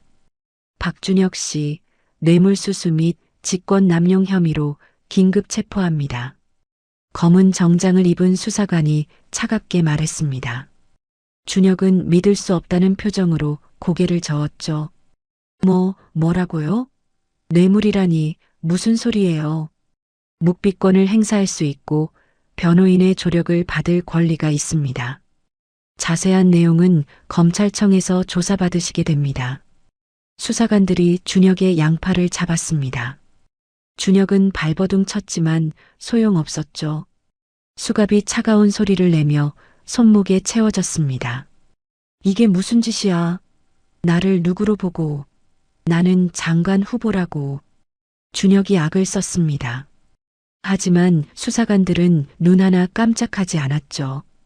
장관 후보셨죠. 이제는 아니시지만요. 그 말에 준혁의 얼굴이 일그러졌습니다. 집 밖으로 끌려 나온 준혁의 눈앞에는 수십 대의 카메라가 기다리고 있었습니다. 플래시가 터지고 기자들이 마이크를 들이밀었죠. 후보님, 뇌물 의혹에 대해 한 말씀 해주세요. 내 연녀와의 관계는 사실입니까? 장관직 사퇴하실 건가요? 준혁은 고개를 숙인 채 검찰 차량에 올랐습니다. 플래시 세례 속에서 그의 얼굴은 완전히 무너져 있었죠. 불과 이틀 전만 해도 대한민국 장관이 될 사람이었는데 지금은 수갑을 찬 채 검찰차에 오르는 신세가 되어버린 것입니다. 그리고 같은 시각 강남에서도 일이 벌어지고 있었습니다. 시어머니 필순의 건물 앞에 국세청 조사관들이 들이닥친 것이었죠. 세무조사가 시작된 것입니다. 오필순 씨 부동산 취득 과정에서의 차명 거래 및 세금 탈루 혐의로 조사를 받으셔야 합니다. 필수는 건물 로비에서 조사관들과 마주쳤습니다. 어젯밤 파티에서의 충격이 채 가시지 않은 얼굴이었죠. 눈 밑에는 시커먼 그늘이 내려앉아 있었고 한쪽 손은 계속 떨리고 있었습니다. 세무조사요? 무슨 세무조사? 지난 15년간의 부동산 거래 내역을 전부 조사할 예정입니다. 협조해 주시기 바랍니다. 조사관들은 냉정하게 말했습니다. 필수는 다리에 힘이 풀려 벽에 기댔죠. 어젯밤 파티에서의 망신도 모자라 이제는 세무조사까지. 하루아침에 모든 것이 무너져 내리고 있었습니다. 오후가 되자 상황은 더욱 악화되었습니다. 필순의 건물 세 채에 압류 딱지가 붙었죠. 탈세 혐의로 재산이 동결된 것이었습니다. 세입자들은 웅성거리며 불안해했고 부동산 관리인들은 우왕좌왕했습니다. 어떻게 이런 일이, 어떻게... 필수는 건물 앞에 주저앉아 울부짖었습니다. 지나가던 사람들이 수군거리며 구경했죠. 저 여자가 그 가짜 보석 사기친 사람이래. 아들이 장관 후보였는데 뇌물 받다 걸렸다더라. 쯧쯧, 그렇게 살면 안 되지. 사람들의 시선이 따갑게 느껴졌습니다. 필수는 고개도 들지 못했죠. 저녁 무렵 필순의 휴대폰이 울렸습니다. 화면에 뜬 이름을 보고 필수는 잠시 망설였습니다. 국세청에 아는 고위 간부가 있었죠. 그동안 세무조사를 막아주던 사람이었습니다. 필수는 떨리는 손으로 전화를 받았습니다. 여보세요? 김 국장님? 전화기 너머로 차가운 목소리가 들려왔습니다. 오 여사님, 저 이제 도와드리기 어렵습니다. 네, 그게 무슨 말씀이세요? 김 국장님, 저희 그동안 잘 지내왔잖아요. 제가 드린 것도 있고, 그래서 미리 연락드리는 겁니다. 앞으로는 제 번호로 연락하지 마세요. 김 국장님, 뚝, 전화가 끊어졌습니다. 필수는 믿을 수 없다는 표정으로 휴대폰을 바라보았습니다. 그리고 미친 듯이 다른 번호들을 눌러댔죠. 변호사, 국회의원 보좌관, 사업 파트너, 그동안 뇌물을 주며 관계를 유지해왔던 사람들이었습니다.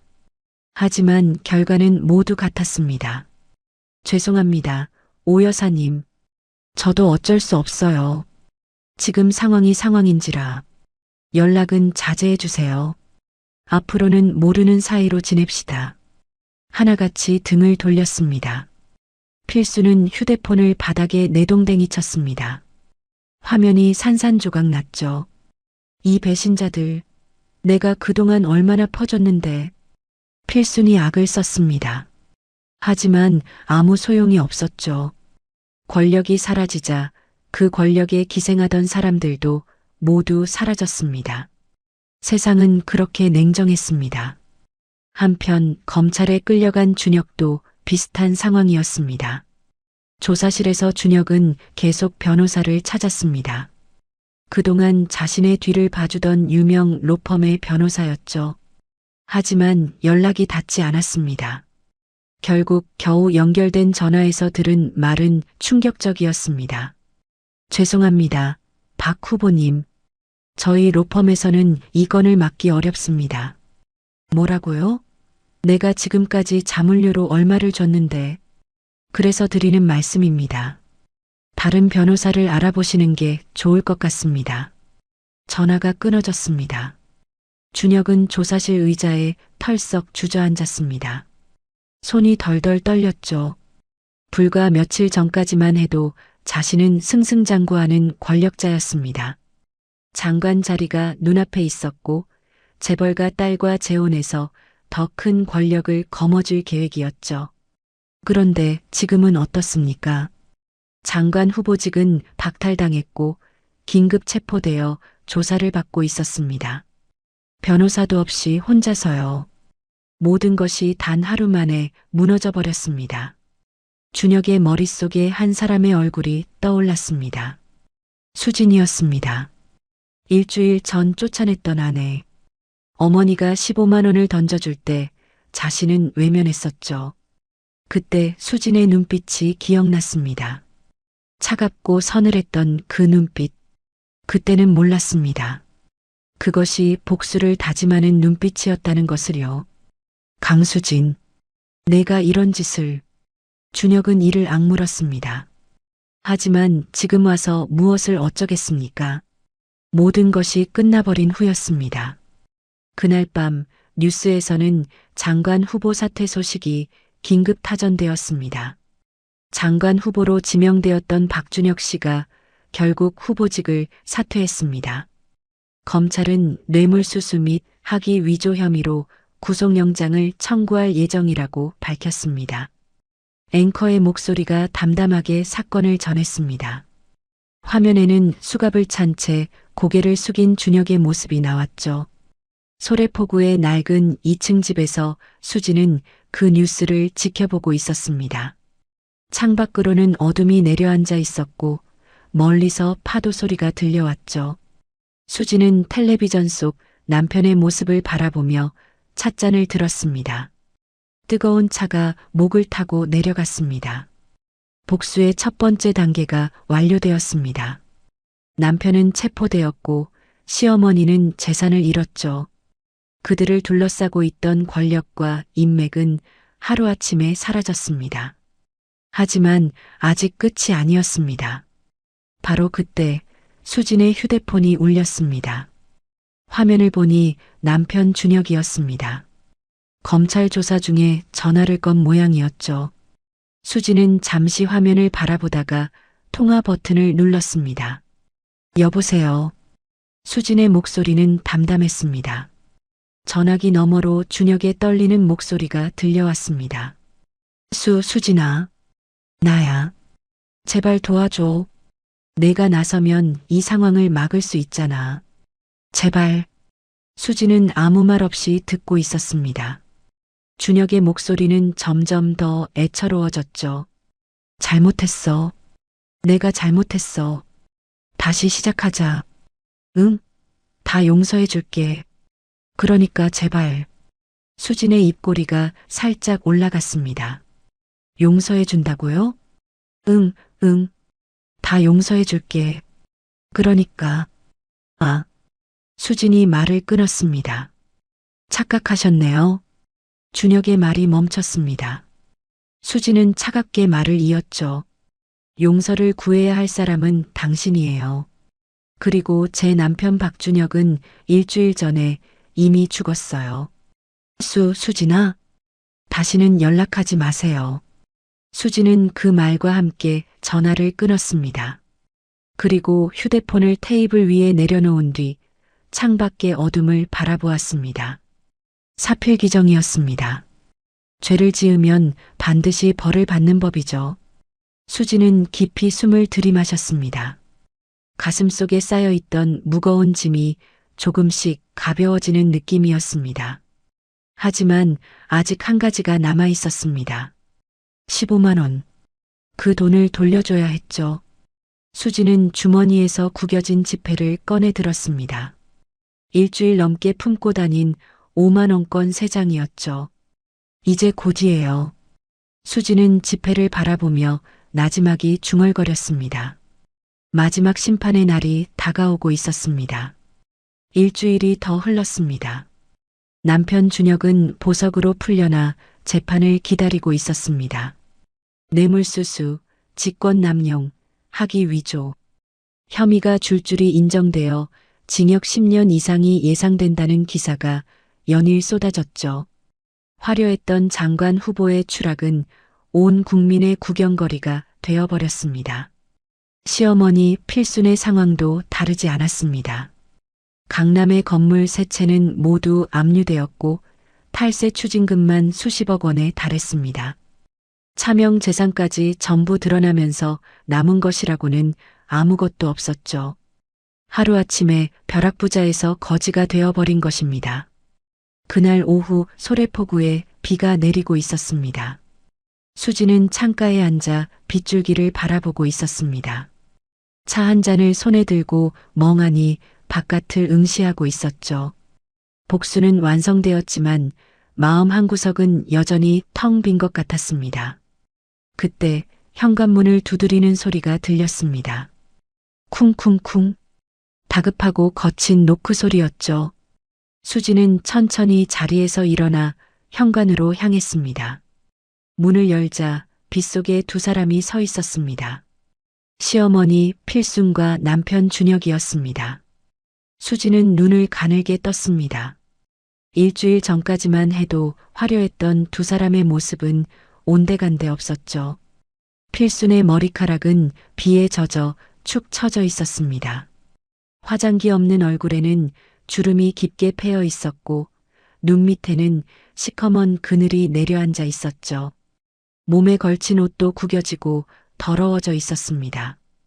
일주일 전 파티장에서 명품 드레스를 차려입고 뽐내던 그 여자가 맞는지 의심스러울 정도였습니다. 준혁은 더 심각했습니다.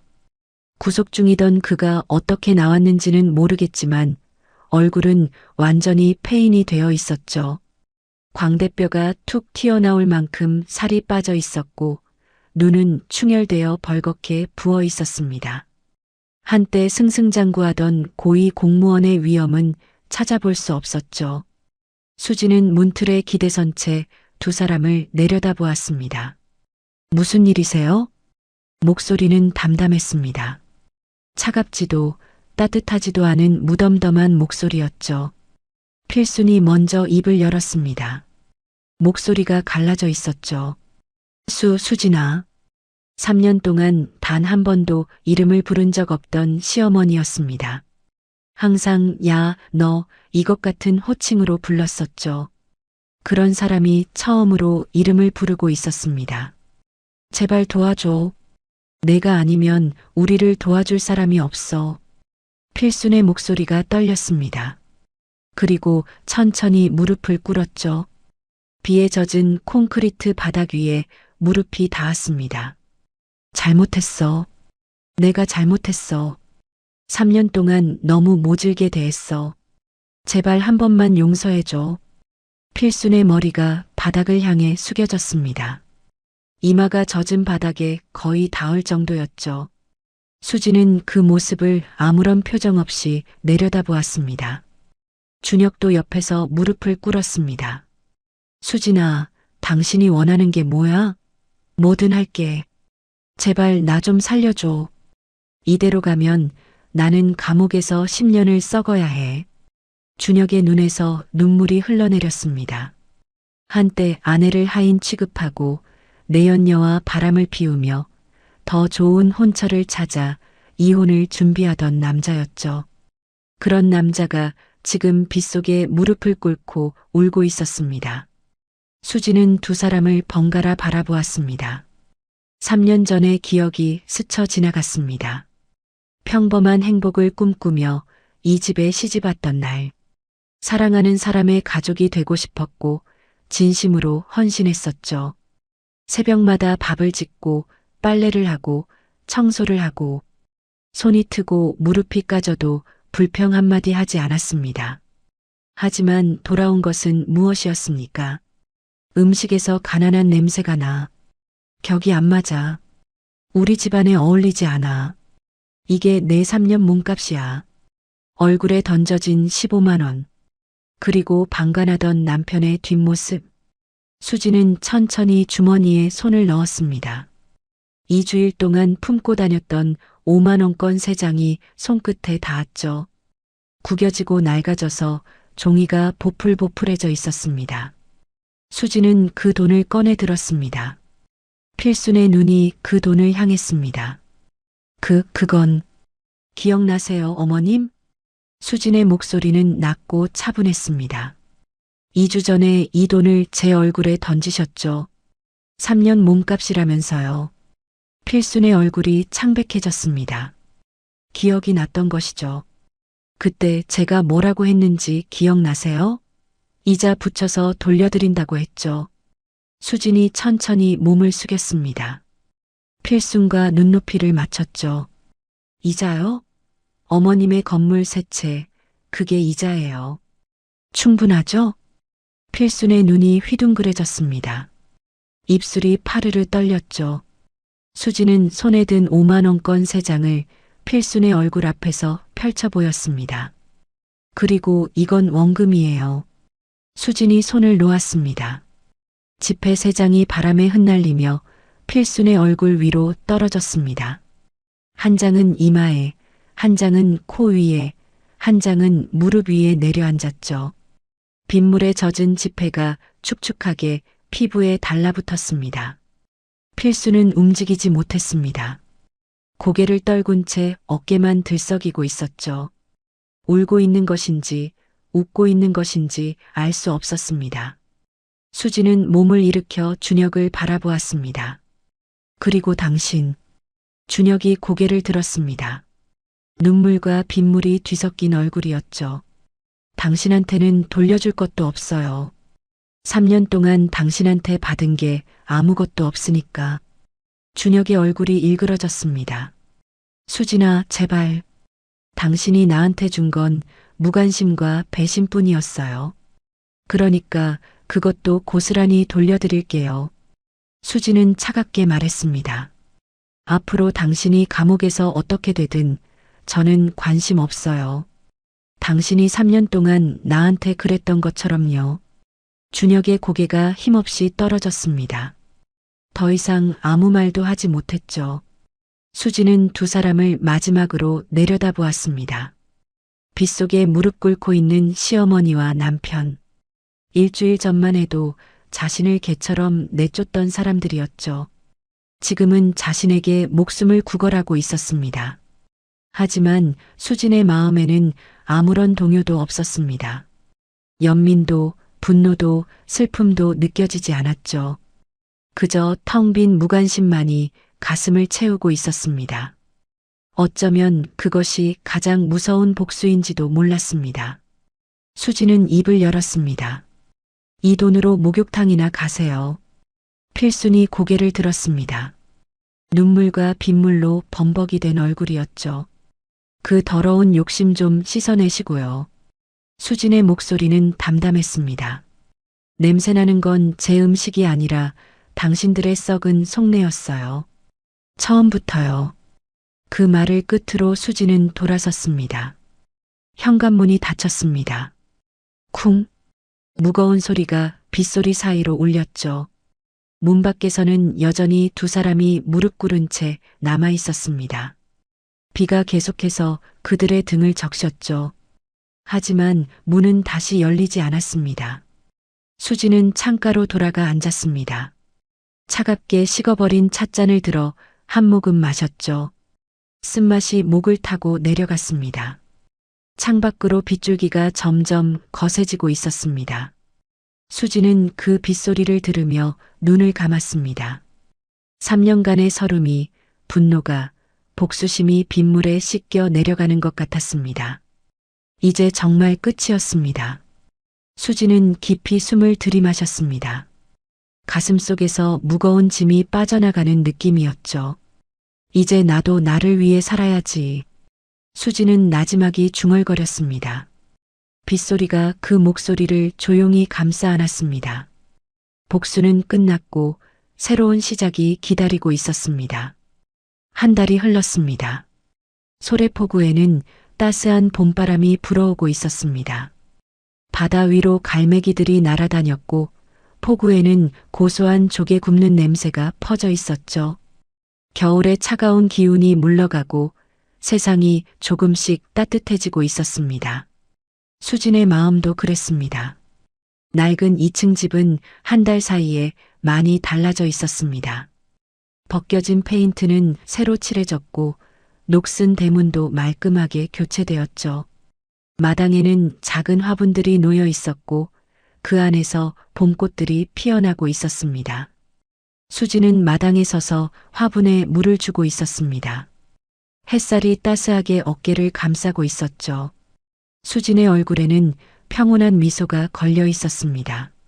한 달 전에 차갑고 날카로웠던 표정은 사라지고 부드럽고 온화한 얼굴이 되어 있었습니다. 그때 대문이 열리는 소리가 들렸습니다. 실장님 계세요? 윤 회장이었습니다.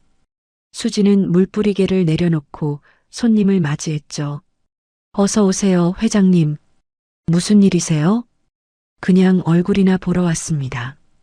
윤 회장이 환하게 웃었습니다. 두 사람은 마당에 마련된 작은 탁자에 마주 앉았죠. 수진이 따뜻한 차를 내왔습니다. 요즘 어떻게 지내십니까? 윤 회장이 물었습니다. 수진은 찻잔을 손에 감싸며 대답했죠. 그냥 조용히 지내고 있어요. 꽃도 키우고 책도 읽고 평범하게요. 평범하게라.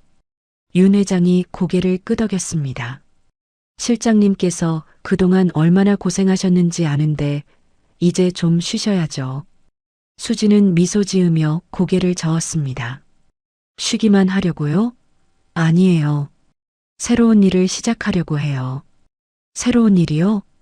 윤 회장의 눈이 호기심으로 반짝였습니다. 수지는 바다 쪽을 바라보며 말을 이었죠. 20년 동안 정재계 실세들의 문제를 해결해 줬잖아요. 그런데 그건 다 높은 사람들 일이었죠. 이제는 다른 일을 하고 싶어요. 다른 일이라면? 억울한 사람들을 도와주고 싶어요. 수진의 목소리는 차분했지만 그 안에는 단단한 결의가 담겨 있었습니다. 세상에는 저처럼 억울하게 당하고도 아무것도 못하는 사람들이 많잖아요. 돈도 없고 힘도 없고 어디에 하소연해야 할지도 모르는 사람들이요. 수진이 찻잔을 내려놓았습니다. 그런 사람들의 문제를 해결해주고 싶어요. 제가 가진 인맥과 능력으로요. 윤 회장의 얼굴에 감동이 스쳤습니다. 실장님 역시 대단하십니다. 보통 사람이라면 복수하고 나서 편하게 살겠다고 할 텐데. 수지는 고개를 저었습니다. 저도 그렇게 생각했었어요. 복수하고 나면 후련할 줄 알았죠. 그런데 막상 끝나고 보니까 마음 한구석이 허전하더라고요. 수지는 마당의 꽃들을 바라보았습니다. 그래서 생각했어요. 내가 이 능력을 왜 가지고 있을까? 그냥 복수하라고? 아닌 것 같았어요. 나처럼 힘없이 당하는 사람들을 도우라고 가지고 있는 것 같았어요. 윤 회장이 고개를 깊이 끄덕였습니다. 그러시다면 제가 돕겠습니다. 뭐든 필요하시면 말씀만 하십시오. 고마워요, 회장님. 하지만 이번에는 저 혼자 힘으로 해보고 싶어요. 수진이 미소 지었습니다. 그날 저녁 수진은 거실에 앉아 검은 가죽 수첩을 펼쳐보았습니다. 20년간 정재계 실세들의 비밀을 기록해둔 수첩이었죠. 페이지마다 빼곡히 적힌 이름들, 날짜들, 사건들. 이 수첩 하나로 대한민국을 뒤흔들 수도 있었습니다. 수지는 수첩을 한 장 한 장 넘겨보았습니다. 수많은 기억들이 스쳐 지나갔죠. 밤새 뛰어다니며 문제를 해결하던 날들, 실세들의 고개 숙인 감사를 받던 순간들. 그 시절 수지는 그림자였습니다.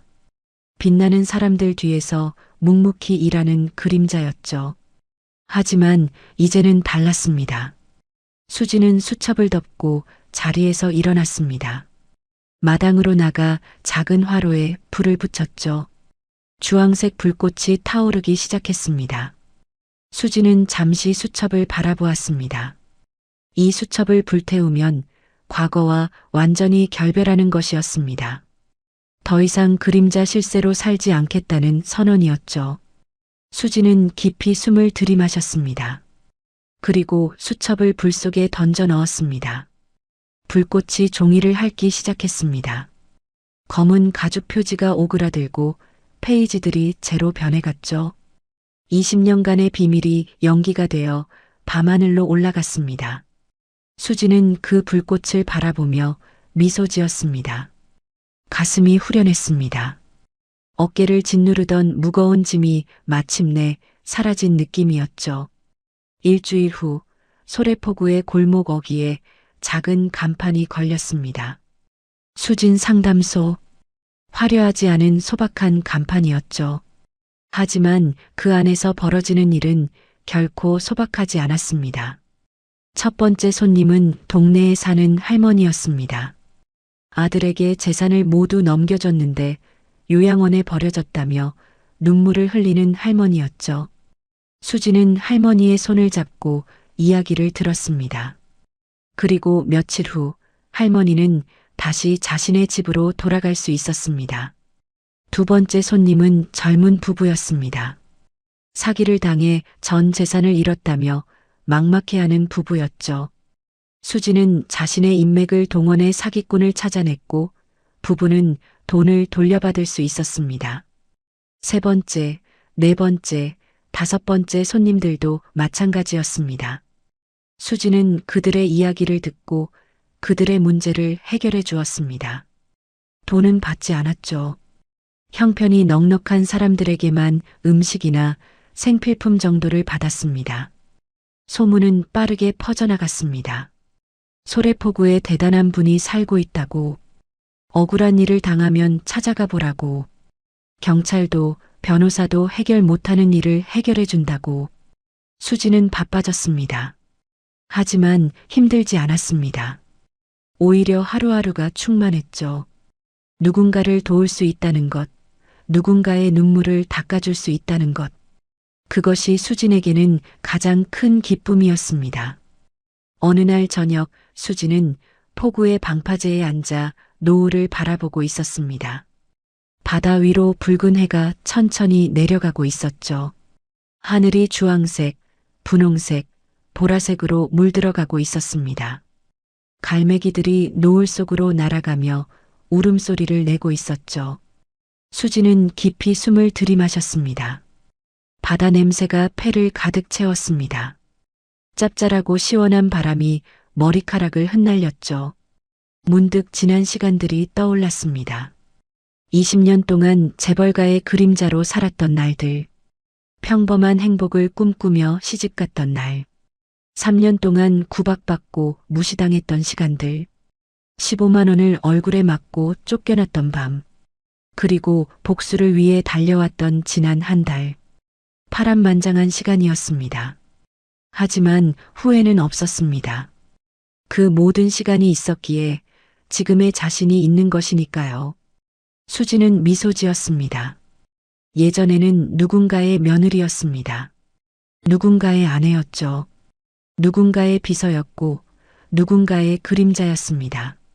항상 다른 사람의 뒤에서 다른 사람을 위해 살았습니다. 하지만 이제는 달랐습니다. 이제 수진은 그냥 수진이었습니다. 누구의 며느리도 누구의 아내도 누구의 그림자도 아니었죠. 그냥 강수진. 소래포구에서 상담소를 운영하며 억울한 사람들을 도와주는 강수진이었습니다.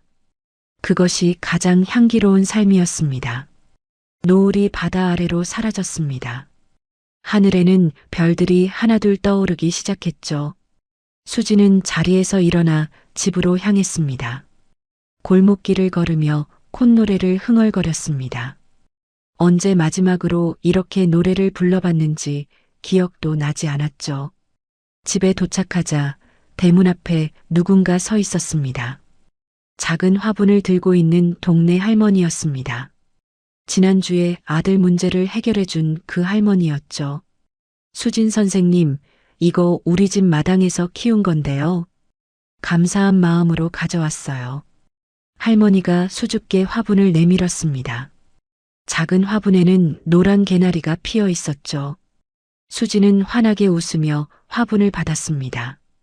감사합니다, 어머니. 잘 키울게요. 할머니가 돌아가고 수지는 화분을 마당에 내려놓았습니다. 노란 개나리가 바람에 살랑살랑 흔들리고 있었죠.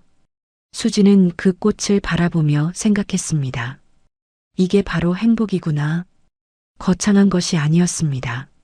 화려한 드레스도 다이아몬드 목걸이도 권력도 필요 없었죠. 그냥 이렇게 소박하게 누군가에게 도움을 주고 누군가에게 감사를 받는 것. 그것이 진짜 행복이었습니다. 수지는 마당에 서서 밤하늘을 올려다보았습니다. 별들이 반짝이고 있었습니다. 마치 수진을 축복해 주는 것처럼요. 수지는 나지막이 중얼거렸습니다. 누군가의 며느리, 누군가의 아내가 아니라 오직 나 강수진으로 사는 지금이 가장 향기롭구나. 바람이 불어와 수진의 머리카락을 흩날렸습니다. 개나리 향기가 바람에 실려 퍼져나갔습니다. 강수진의 새로운 이야기는 이제 막 시작되고 있었습니다. 오늘 이야기가 마음의 작은 울림으로라도 남았다면 가끔 이곳에 다시 들러주셔도 좋겠습니다. 여유가 되신다면 사연의 주인공에게 따뜻한 한 줄 남겨주세요. 그 마음이 누군가의 내일을 버티게 해줄지도 모릅니다. 당신의 오늘과 내일을 진심으로 응원합니다. 여기는 실화 보따리였습니다. 감사합니다.